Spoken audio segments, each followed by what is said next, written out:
और रामचरितमानस में लिखा है कि हनुमान जी उड़कर संजीवनी बूटी लेकर आए थे, लेकिन हनुमान जी के तो पंख नहीं थे। क्या बिना पंख के उड़ पाना संभव है? समझाने की कृपा कर। देखो ये प्रश्न कर रहे हैं कि हनुमान जी के पंख नहीं थे, फिर वो उड़ करके संजीवनी कैसे ले आए? वो उड़ करके लंका में भी तो गए, अकेली संजीवनी थोड़ी। ये तो बड़ी खास बात आई।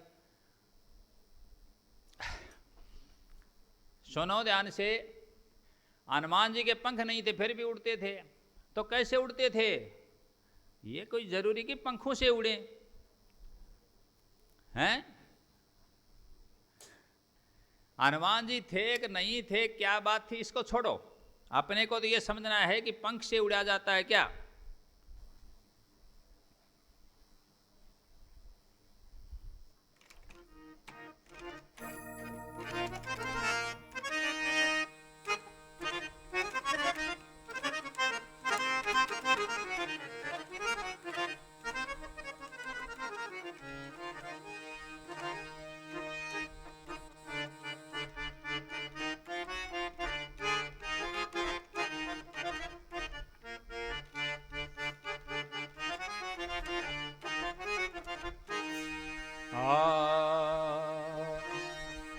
बिना पंख चूंच उड़ मेरा हंस लार उड़ता दिखे नाई।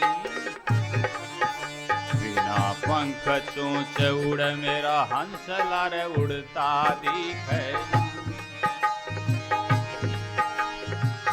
लाख कोस की खबर मंगा दे, लाख कोस की खबर मंगा दे, फिर भी मानो नहीं। रे साधो भाई पाखंड में कछु नाई, रे साधो भाई पाखंड में कछु नाई।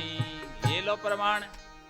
बिना पंख चोंच उड़े मेरा हंसलार उड़ता दिखे नाई। लाख कोस की खबर मंगा दे फिर भी मानो नाई। साधो भाई पाखंड में कुछ नहीं। कबीर साहब ने साफ कहा है, पाखंडिया नर फिरे भटकता लख 84 माई। साधो भाई पाखंड में कुछ नहीं। तो वो कैसे उड़े? सिद्धियां कर ले और सिद्धि प्राप्त कर ले तो उड़ने की भी एक सिद्धि होती। अणिमा महिमा गरिमा लघिमा प्राकम्य प्रास्ति स्तव वशित्व, समझ गए? ये सिद्धियां हैं। तो कैसे जाते थे? अष्ट सिद्धि नव निधि के दाता, असवर दीन जानकी माता। ये ले उत्तर दे रखा है, उत्तर दे रखा भाई। अष्ट सिद्धि नौ निधि के दाता, असवर दीन है जानकी माता। जानकी माँ ने ये वरदान दे दिया, अष्ट सिद्धि और 9 निधि दे दी, तो उन सिद्धियों के कारण उड़ के जाते थे। समझ गए इस बात को? तो ऐसे मन की गति से शस्त्र भी चलते थे और मन की गति से कहीं भी जाया भी जा सकता है। ये एक सिद्धियों की अलग चीजें है। साधना सिद्धि इत्यादि पुस्तकों में पढ़ लो, देख लो, लंबा इतिहास और थोड़ा थोड़ा बताते रहेंगे, उनसे पहुंचा जा सकता है। समझ गए? सिद्धियां होती तो सिद्धि के हिसाब से चलते होंगे, जाते होंगे, उनके पास वो सिद्धियां थी। हनुमान जी नहीं, उस समय बहुत से दिखाए गए हैं कि जो वो लंका वाले भी, वो भी उड़ करके आते जाते थे। समझ गए इस बात को? हाँ, तो विभीषण हो चाहे वो उनके वो कई थे गुप्तचर, वो रामादल में वहां उड़ करके आए थे। धारावाहिक में देख लो, दिखा रखा है। और ये अब सुग्रीव वगैरह ये भी उड़ करके यूं हाथ कर देते थे, वो चले भाई। और ये तुमने उड़ती हुई ये कई कालीन वगैरह नहीं देखी? अलिफ लैला मेरे को ये हाथी मेरी है, नहीं इन पर चल भाई, वहां पंख होते हैं क्या? तो कितने उदाहरण बताऊं, अनेक हैं। आज भी हम मन की गति से कहीं भी पहुंच सकते हैं, और कोई सिद्धि कर ले तो जा सकता है, ये अलग बात है। ठीक है? तो इसलिए ये मत सोचो कि हनुमान जी के पंख नहीं थे। पंख तो मन के होते हैं ना। मन उड़ता है, मन उड़ जाता है, लेकिन ये पाखंड है। सबको इसको क्या कहा साहिब ने? मुक्ति नहीं है। क्या है ये? अब पाखंड है। एक व्यक्ति ने तैरने की कला सीख ली, पानी के ऊपर चलने की कला, चला। एक रोज सुबह सुबह प्रातः प्रातः एक नदी को पार करना एक महात्मा जी उधर से टहल रहे, और वो जिसने सिद्धि प्राप्त कर ली किसकी, पानी पर चलने की, तो महात्मा जी उधर उसके दर्शन करने के लिए उधर जा रहा था। कहा मैं आपके पास आ जाऊं? मतलब एक सिद्धि वाला महात्मा इधर है, बिना सिद्धि वाला महात्मा उधर है। उधर जो महात्मा है वो सत्संगी है, वो नाम जप वाला है। इधर वाला महात्मा है वो क्या है, साधक, सिद्धि है, सिद्ध पुरुष है। अब उसने कहा कि मैं आपके पास आ जाऊं।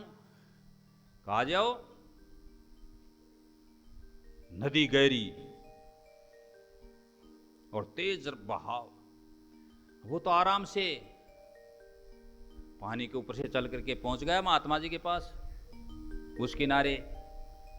महात्मा जी ने देख लिया कि हाँ, इसने यह क्या प्राप्त की है, सिद्धि प्राप्त की है। महात्मा जी कहने लगे, प्रेमी एक बात बताओ, ये सिद्धि पानी पर चलने की कितने वर्षों में सीखी तुमने? कहा 12 वर्ष में। कहा 2 रुपये नाव वाले को देते, आराम से बैठा करके पार करा देता। 12 साल में तुम चाहते, साधक तो थे ही, चाहते तो जिसको लोग 88 हजार वर्ष नहीं प्राप्त कर सके उसको क्या कर लेते, प्राप्त कर सकते थे। ये इतना समय, ये इतना परिश्रम क्यों खो दिया तुमने?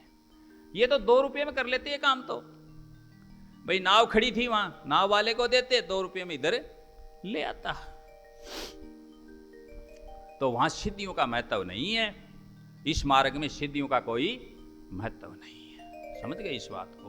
इसमें महत्व है सत्संग का, सेवा का, सिमरण का, भवसागर पार जाने का, न कि मजदार रहने का।